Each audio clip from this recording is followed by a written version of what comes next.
This is, by the way, Editor's Cut. This is where we get you beyond the story. And so we will delve into the exclusive details of what Vishwanath Nair, my colleague, has picked up with regard to this entire Tata Sons saga, if we can call it that. But if you are unfamiliar with what has happened so far, we will also be able to contextualize it to tell you why Tata Sons is possibly doing what it's doing.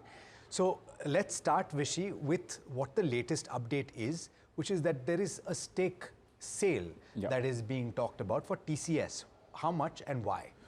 So what we understand is that 2.34 crore shares worth 4,000 rupees each. That's the sale price that they've decided, which is a slight discount to where the stock closed on Monday, about 3.6% discount. That adds up to about 9,300 odd crore.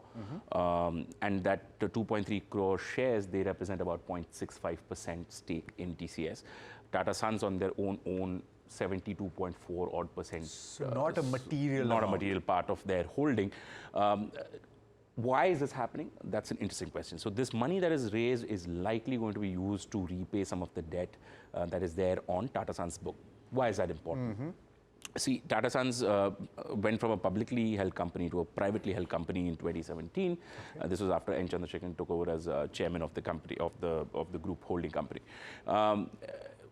The Reserve Bank of India's new guidelines on NBFCs and how NBFCs are treated in this country, they suggest that Tata Sons, which is a CIC, a core investment company, which holds multiple financial services businesses under it, will need to list by September 2025. Those are the rules. Now, September 2022, they release a list. Say 3 years later, you have to list. Obviously, Tata Sons went, only in 2017, went from public to private. So there is no reason why Tata Sons wants to list now.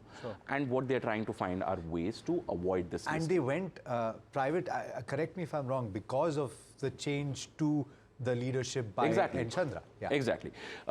This case was discussed widely in courts. But at the end of the day, they do not want to list. They are not interested in it.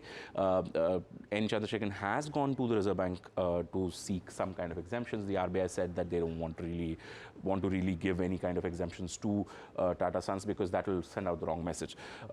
What they are doing now is two things. One is this clearing of debt, and the second part is to restructure the company internally. What we understand from sources is that likely step that is going to take place is that the group is going to restructure internally to move all the financial services businesses into another entity, which is separate from Tata Sons. And maybe according to RBI rules, they can go ahead and list. So, but two questions then. Why is the debt on the books of Tata Sons significant in terms of the rules?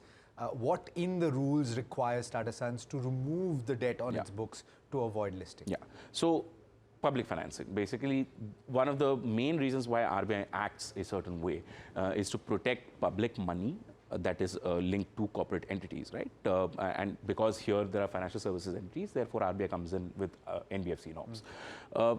If once you clear that debt, then any linkage to public finances with Tata Sons, that goes away completely. Then they're their own entity with their own funds, and whatever they earn through dividends from their various holding companies, that continues as is. And then the second question, of course, is what you've spoken about in recent days as well, which is the creation of a holding company for the financial services entities.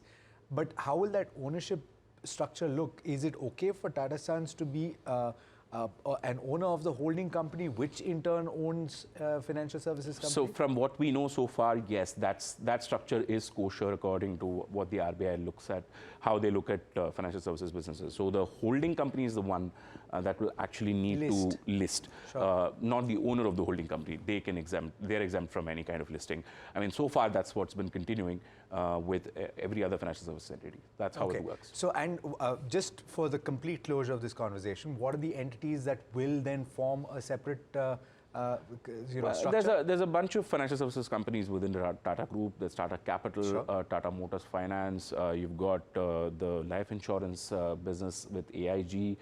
So mutual fund, of course, all of these entities form part of the financial services business of the Tata Group, and all of these will need to then move out of Tata Sons. So quite a lot of restructuring for the Tata Group as a whole. And let's not forget that Tata Motors as well is undertaking a bit of a restructuring of its business to streamline its passenger vehicle as well as commercial vehicle business. Not related to this, but important to pay attention to nonetheless. Rishi, thanks so much for laying that out. And by the way, if you've got any questions about this, do write to us on our social media platforms and stay tuned. Lots more coming up before the start of trade. This is NDTV Profit.